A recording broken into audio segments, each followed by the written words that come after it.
नेहा, जैसे जितेंद्र ने अपनी स्टोरी बताई है, एक स्टोरी मेरे जहन में आ रही है आपकी भी।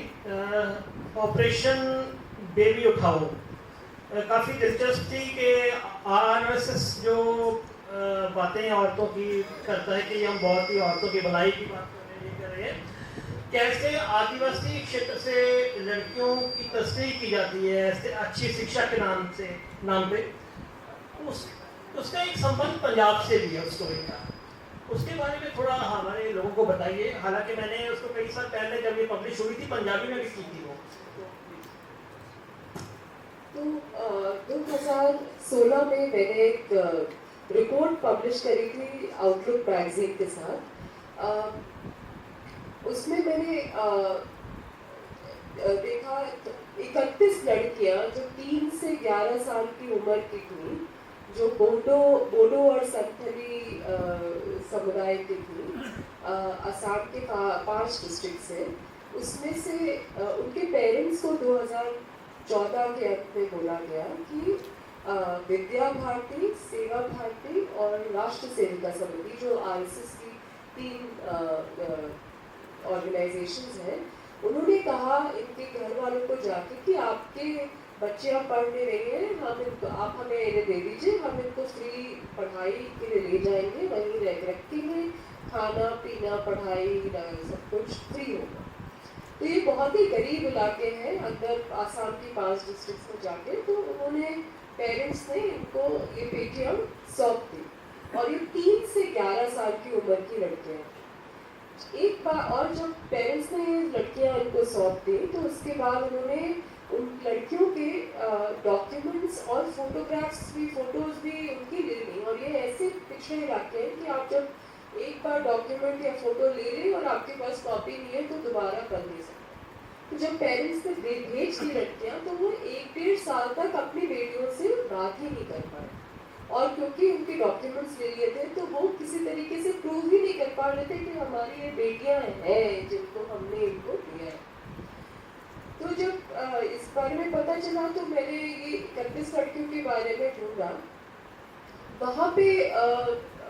और ये सुप्रीम कोर्ट का ऑर्डर आया था 2010 में कि आप किसी भी बच्चों को अपने एरिया से बाहर कल्चरली बहुत दूर तक ऐसे ले नहीं जा सकते बहुत सालों से। क्योंकि इसका एक पीछे का अगर आप देखें, तो इस कनाडा के बारे में आपने सुना होगा या ऑस्ट्रेलिया के बारे में, कि जहाँ पे बहुत सारे आदिवासी बच्चों को करीब 100 साल तक क्रिश्चियन मिशनरीज ने ले गए थे। और जो वहाँ के नेटिव अमेरिकन जिनको कहा जाता है फर्स्ट नेशंस, उनको इसी तरह से रखा गया था। उनकी भाषा, उनका खान पान सारा कुछ बदल दिया गया था। तो जब ये 31 लड़कियों को ढूंढा मैंने, तो 20 मुझे सुरेंद्रनगर डिस्ट्रिक्ट में गुजरात में मिली, और 11 आपके पंजाब में पटियाला डिस्ट्रिक्ट में मिली। अब उनके साथ हो क्या रहा था, उनको कोई math, science, Hindi, English, Punjabi ये सब कोई फॉर्मल पढ़ाई नहीं कराई जा रही थी। उनको भजन संस्कार और हिंदुत्ववादी विचारधारा में उनकी ट्रेनिंग हो रही थी। उसमें उनको एक तो अपनी भाषा असमीज या बोडो ये सब बोलना अलाउ नहीं था, वो सिर्फ हिंदी बोल सकते थे। उनकी क्लासेस होती थी भजन संस्कार की।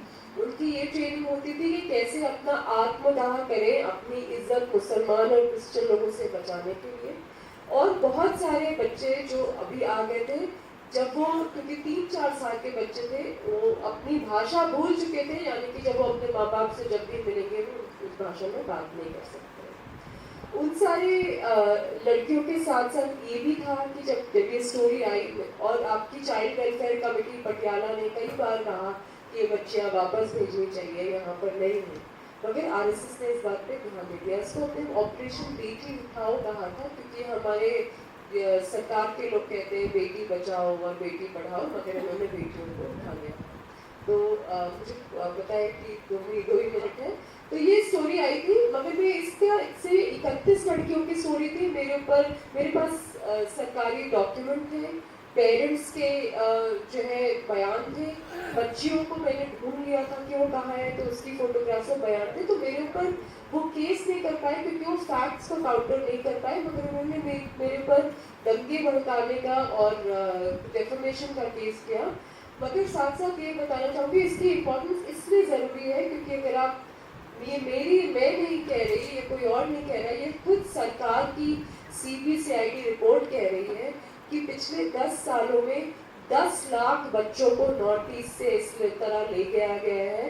अलग अलग पार्ट्स में, पंजाब में भी ऐसे बहुत सारे हॉस्टल्स बनाए गए हैं माता गुजरी के नाम पे, इसके नाम पे, उसके नाम पे, जो RSS चलाते हैं, जो बच्चों को ला के इस तरह की उनकी ब्रेन वॉशिंग कर रहे हैं। उसी के बाद आपने जाना है, इसलिए मैं एक दो सवाल आपसे पूछना चाहता हूँ। मैं नहीं चाहता कि वो सवाल रह जाए, पूरी टाइम बताइए जी। नहीं, आपको कहा गया कि 3:15 आपने हर हालत में निकल जाना है।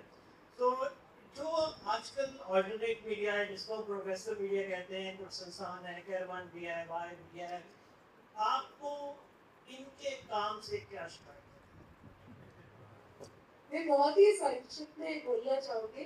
जिन लोगों को मैंने दराज कर दिया हुआ कहा कि टीवी बूढ़े लोग देखते हैं, इंटरनेट में भी ये प्रॉब्लम हो गई है। जो हमारी प्रगतिशील मीडिया है वो बहुत अच्छा और बहुत कम संसाधनों के साथ काम करती है, मगर हम एक साइकिल में फंसे जा रहे हैं, वो है उपदेश देना। रोज या तो इधर का उपदेश शुरू हो जाता है शाम को, या उधर का उपदेश शुरू हो जाता है, जहाँ पे हम लोगों को बता रहे हैं कि आप इस चीज को या इस खबर को इस तरीके से समझिए। मगर क्या हो रहा है कि उसमें हम सिर्फ 3-4 मुद्दों पे अटके हुए हैं। हम प्रवासी मजदूर, हम दिहाड़ी मजदूर, हम मजदूरी, हम गरीबी, हम इन्फ्लेशन, हम ये सब की कोई बात रही नहीं गई है। सांप्रदायिकता की जब हम बात करते हैं, जब तक हम उनको ये सारे मूलभूत सवालों से जोड़ेंगे नहीं, तब तक हम सबको साथ में लेके नहीं चल सकते, सिर्फ कुछ बुद्धिजीवियों को लेके चल सकते हैं। और दूसरी बात ये कि हम लोगों को सिखाया गया था कि कोई भी रिपोर्ट या कोई भी मुद्दे के सिर्फ 2 पक्ष नहीं होते। अगर आप ग्राउंड रिपोर्ट में जाएंगे, जमीन में किसी गांव में खेती में बात करेंगे, तो उस रिपोर्ट के 5 पक्ष भी हो सकते हैं, और वो 5 पक्ष तभी दिखाए जाएंगे जब आप जमीन में जाके रिपोर्टिंग करेंगे। मगर आप सिर्फ जब कैमरे के सामने बैठकर उपदेश देंगे, तो फिर या तो वो एक साइड रह जाएगा या 2 साइड, 5 साइड नहीं रह पाएंगे। तो प्रगतिशील मीडिया को भी इस चीज से बचने की जरूरत है। नया एक सवाल और बड़ी संक्षिप्त में ये सवाल जब मैं पूछूंगा तो हो सकता है कि हमारी दोनों की बच जाए, तो मैं चाहता हूँ कि दोस्ती बनी रहे, इसलिए मैं थोड़ा सा सॉफ्ट हो गई। वो ये कि जो कम्युनल वायलेंस होती है, इस पे ये नाम आपको पसंद नहीं, मुझे बंदा पसंद नहीं, पर मैं नाम लूँगा MJ अकबर। MJ अकबर की एक किताब है बड़ी अच्छी, यदि किसी ने पढ़नी हो रिकमेंड करूँ, राइट आफ्टर राइट, ये दंगों पे है, अच्छी किताब है। तो भारत में जो सांप्रदायिक दंगों की रिपोर्टिंग कैसे हो या कैसे होनी चाहिए, ये भी संक्षिप्त।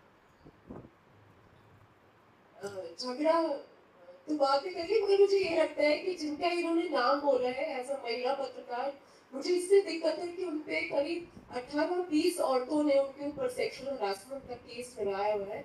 मगर अभी भी बात ये होती है कि कितने महान आदमी को कितना काम किया, चलो ये तो किया, मगर सेक्सुअल हरासमेंट तो कर ही देते हैं महान लोग, है ना? ये तो बहुत सी बात है। कश्मीर आपको बिहाइंड द कश्मीर है। हाँ, मतलब चलो वो बाद में लड़ेंगे।